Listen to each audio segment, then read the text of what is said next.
Okay, so to create an assignment, there's many different ways, but I find the easiest way is to go to the module you want to add it to.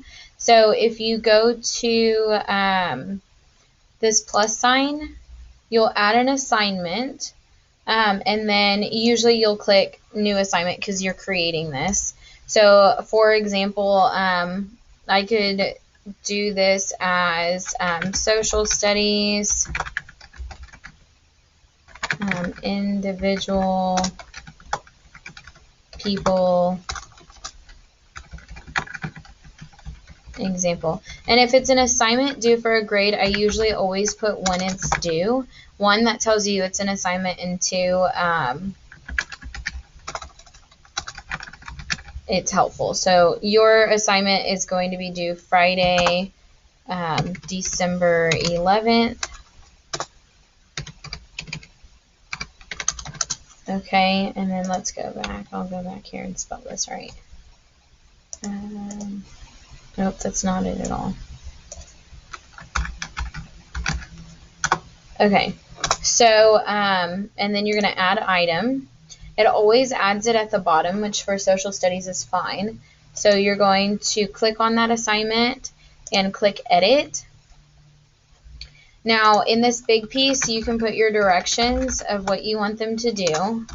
Okay, you would just tell them what it is. If there's a rubric, I usually either attach it or just copy and paste and put it here. If you attach it, you're going to go to Files, and then scroll down, click Upload a new file, choose a new file, and I made like a silly one, so pretend this says Social Studies. So I'm just going to attach this, and then hit Upload. And then remember we were talking about how it was going to show up blue, kind of like a link. This is what it looks like. So if you just click anywhere on this link, I want to make sure that it opens whenever the kids look at this page. So I'm going to click link, and right here is that empty box I was talking about, open, auto open. And then you're going to update the link. When it turns yellow, that means it's updated. And then I know you can't see the document here, but when you hit save, you'll be able to, and I'll show you that in just a second. This is an assignment. There's points. Remember always to change submission to online submission, and usually it's going to be a text entry, media recording, unless it's a writing assignment, and then file upload. I usually leave unlimited unless it's like a test grade or something like that. And then everything else you can kind of leave blank. This is assigned to everybody. You're going to create it for the due date, and I usually do my due dates on Friday, but you know, since you see your kids every day, you can change that. So this social studies activity would, you're giving it on Monday, but it's going to be due that Friday. It's going to be due at 8 o'clock. Okay. And then it's going to be open starting next Monday at 8 a.m. And then it's going to close. Now, yes, it's due December 11th, but you want it to give them a little bit more time to do it. Usually we say a week after the due date, they can still turn it in. Your grades are due the 18th, so I'm going to suggest closing it on the 17th at 8 o'clock. Okay, and then you just hit save. So now this is what I was talking about. Your directions would be here. You uploaded this document, and this is what the auto open looks like. It's going to tell them what their rubric is and how many points everything is. Okay, and like I said, this was just an example, so I know that that's a writing document and not a social studies. Okay, and then that's it. And then to add or create any other assignments, you'd go back to modules. The only other thing you might create, and I don't think we have anything coming up, but the only other thing you might create is, let me delete that, is a quiz. So instead of an assignment here, you would click quiz, click new quiz. Let's just say we have a grammar quiz, okay, and your kids did last week, so they probably had something like this. Your grammar quiz, you're going to add, and then you'd name it, obviously, like, I don't know, capital letters, maybe. This is just an example for you also. So you'll hit add item and then click on it. It's going to say that it's blank, so you want to edit it. Okay, in this section, you're going to do your directions just like you did on the assignment, and type out. Now, if you had, now you're writing, so you might not have a passage with questions, but if you needed to ever do a passage with questions, your passage would be here. And then you're going to click questions. You're going to do new question. Over here, I just number my question. And then you could say something like, where do capital letters belong?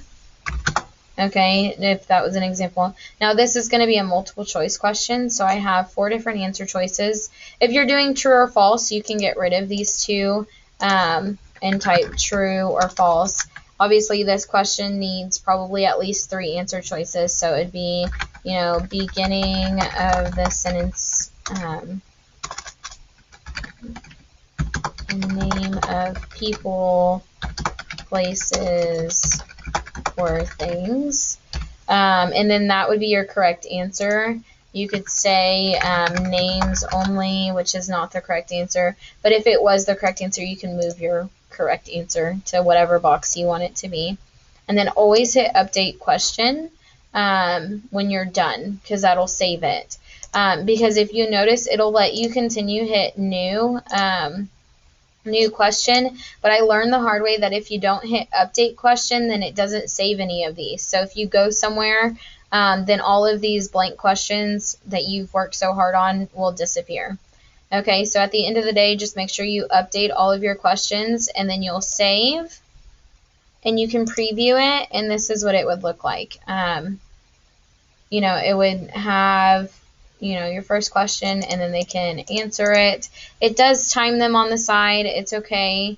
And we can keep editing this quiz, and I'll show you some more features. So underneath your directions, this is a graded quiz. It is technically an assignment, but it's under quizzes. You can allow multiple attempts. I don't usually. Every once in a while, you might have somebody that says, I turned it in without answering half the questions. Then I would open it back up for them. Let them see the correct answer. I'm okay with that as long as it's not something you're going to have them do again, like a retest or something. It would be, for everybody, your due date would work the same way. Like, if you had it due, now you see your kids every day, so if you did a grammar quiz Thursday and you wanted it due Thursday, or maybe due Friday, you can say due Friday, 8 o'clock, and then available from, let's say you opened it Thursday, and it closes Friday, okay? Then you would change these times to 8 o'clock in the morning to 8 o'clock at night, hit save, and then I did a funky date, so that's why it's not letting me do that. But then you would hit save, and your quiz would be ready to go for your kids to take. And then last thing, always make sure that you have these green checks on everything in order to make sure that you have these green checks on everything, because that's what your kids can see, okay? So with that said, you should be able to play around with Canvas a little bit, create or change those assignments. Those assignments that you're changing are already created, so you just have to hit edit to translate them. Okay, let me know if you have any questions.